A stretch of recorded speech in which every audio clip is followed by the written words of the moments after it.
Okay बेटा, हम लोग पहुंचे एडमिशन चैप्टर पे, टीएस गरेवाल क्वेश्चन 83। ये इसी क्वेश्चन का थर्ड पार्ट वीडियो लेक्चर बन रहा है। तो मैंने सब कुछ समझा दिया, सिर्फ बैलेंसिंग बाकी थी। तो बैलेंसिंग में ऐसा है कि रिवैल्यूएशन का नेट डिविजिबल लॉस 42,000 आया। ये 42,000 हमने रमन और रोहित में डिस्ट्रीब्यूट कर दिया, 28 और 14। तो 28 और 14 रिवैल्यूएशन में हुआ क्रेडिट, तो रमन और रोहित में हुआ डेबिट।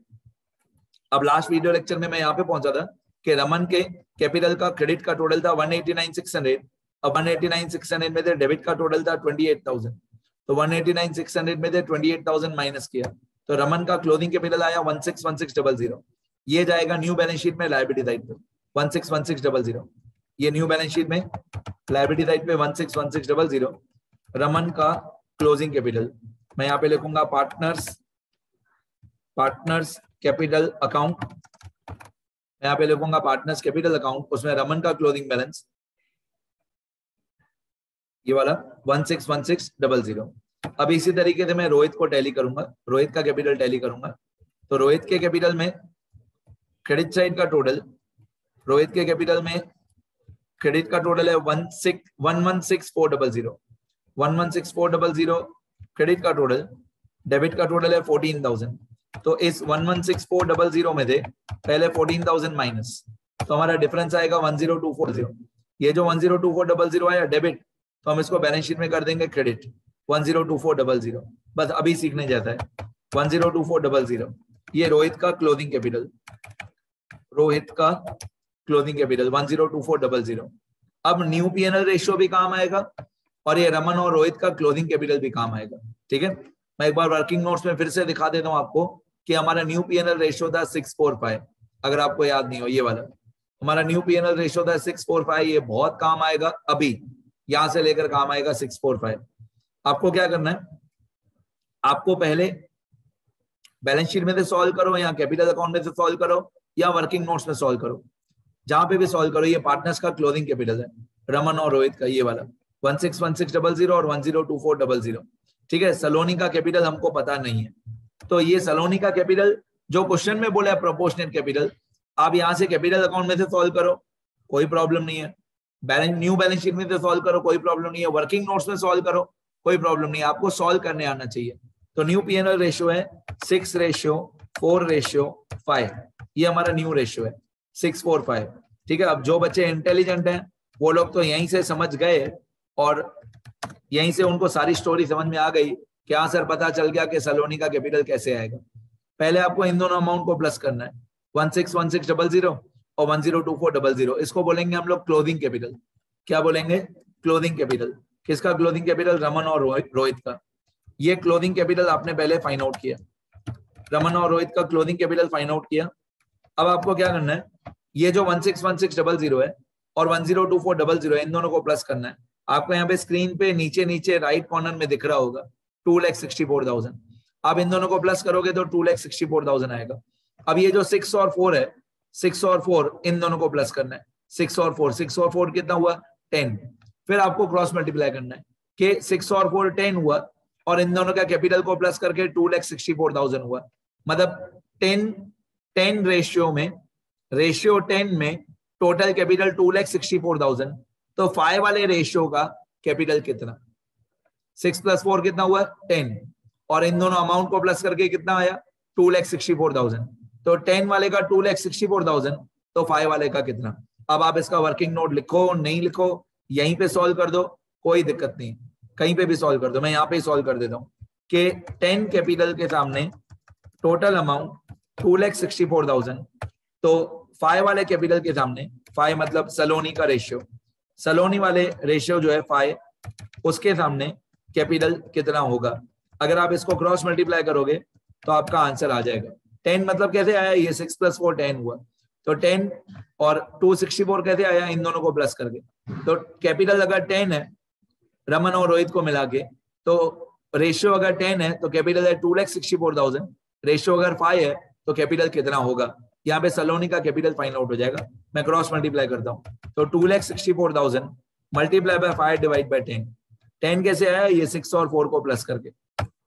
तो ये सलोनी का कैपिटल 1,32,000 होना चाहिए।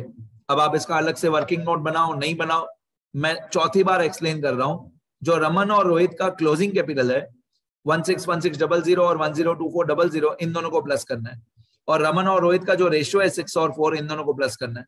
तो 6 और 4 10 हुआ और टोटल कैपिटल 2,64,000 हुआ। तो 10 के सामने 2,64,000, तो 5 के सामने कितना, ये 1,32,000 आएगा।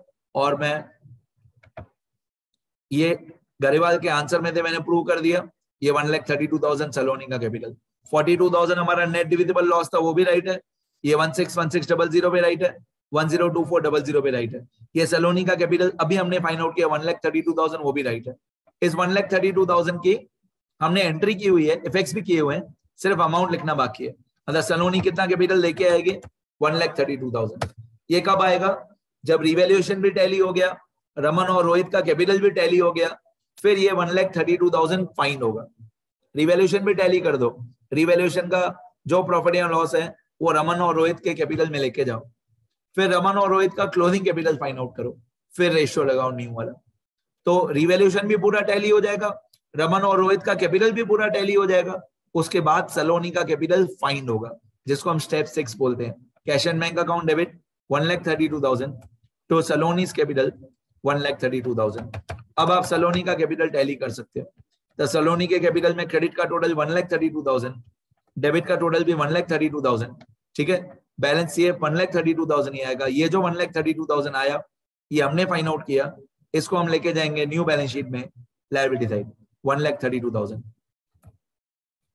1,32,000, ये सलोनी का कैपिटल, ठीक है। अब यहां से भी फाइंड आउट करते तो भी वही सेम स्टोरी होती, यहां से भी फाइंड करते तो इन दोनों को प्लस करके, रमन और रोहित को प्लस करके 2,64,000 नहीं आता, फिर मैं ऐसे ही बोलता कि 10 वाले का इतना तो 5 वाले का कितना, सेम स्टोरी। अब आप इन तीनों को ऐड कर दोगे तो आउटर कॉलम आ जाएगा, ठीक है। तो कैपिटल अकाउंट टैली हो गया, कैपिटल अकाउंट टैली हो गया। Cash and bank account, cash and bank account में आपका डेबिट का टोटल, डेबिट में है 3 अमाउंट, 50 और 42 और 132, इन तीनों का टोटल है 2,24,000।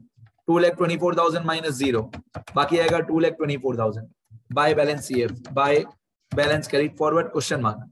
अब ये हमारा डिफरेंस आया 2,24,000, यहाँ पे हुआ क्रेडिट, तो न्यू बैलेंस शीट में होगा डेबिट 2,24,000, न्यू बैलेंस शीट में asset side 2,24,000। Cash and bank का closing balance, cash and bank balance 2,24,000। इसके बाद कैश एंड बैंक टैली हो गया। इसके बाद प्रीमियम फॉर गुडविल, यहाँ गुडविल अकाउंट बोलो या प्रीमियम फॉर गुडविल अकाउंट, ये हमेशा टैली हो जाएगा हर क्वेश्चन में। तो डेबिट का टोटल भी 42,000 है और क्रेडिट का टोटल भी 42,000 है, ये हमेशा टैली हो जाएगा। इसको मैं बोलता हूँ नो बैलेंस, तो नो बैलेंस मतलब ये न्यू बैलेंस शीट में नहीं आएगा। इसके बाद न्यू बैलेंस शीट टैली होनी चाहिए, दोनों साइड पे टोटल इक्वल आना चाहिए न्यू बैलेंस शीट का। तो मैं न्यू बैलेंस शीट का टोटल करता हूं, पहले लायबिलिटी साइड कर लेते हैं। तो लायबिलिटी साइड पे न्यू बैलेंस शीट का टोटल, एक अमाउंट है 3,96,000, एक है 16,000 और एक है 157500। तो लायबिलिटी का टोटल है 569500 और एसेट का टोटल है 569500, टैली हो गया, ठीक है। और जर्नल एंट्री वगैरह पूछा नहीं है, देखो क्वेश्चन में जर्नल एंट्री नहीं पूछा है, सिर्फ रिवैल्यूएशन अकाउंट, पार्टनर्स कैपिटल और बैलेंस शीट उतना हमने बना दिया। अब मैं स्क्रॉल कर देता हूँ, सारा आंसर कंप्लीट हो गया। मेन जो समझने जैसा था वो इसी वीडियो लेक्चर में था, ठीक है। मैं एक बार स्क्रॉल कर देता हूँ। हमने एक क्वेश्चन किया था जब नए पार्टनर के कैपिटल दिया हुआ था, उससे पुराने पार्टनर का कैपिटल हमने फाइंड आउट किया था 77 नंबर। और ये क्वेश्चन है कि हमने पुराने पार्टनर्स का कैपिटल क्लोजिंग पहले आंसर में से फाइंड आउट किया, पुराने पार्टनर्स का कैपिटल, फिर नए पार्टनर का कैपिटल बाद में फाइंड किया। तो ये क्वेश्चन है, ये रूल्स लिख लेना थियरी वाले पेजेस में। यहां से हमारा आंसर है, ये रिवैल्यूएशन अकाउंट, ये पार्टनर्स कैपिटल अकाउंट, ये कैश एंड बैंक, ये गुडविल, न्यू बैलेंस शीट, ये new balance sheet. Journal entry इस क्वेश्चन में नहीं पूछी थी। ये वर्किंग नोट्स केस ई वाले मैं लिख देता हूं यहाँ पे, हाँ ये लिखा हुआ है केस ई, ये रहा केस ई।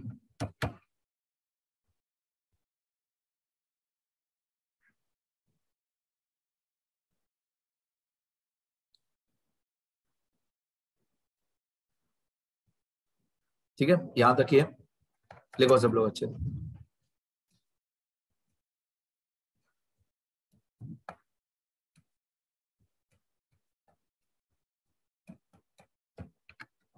देखते रहो बेटा।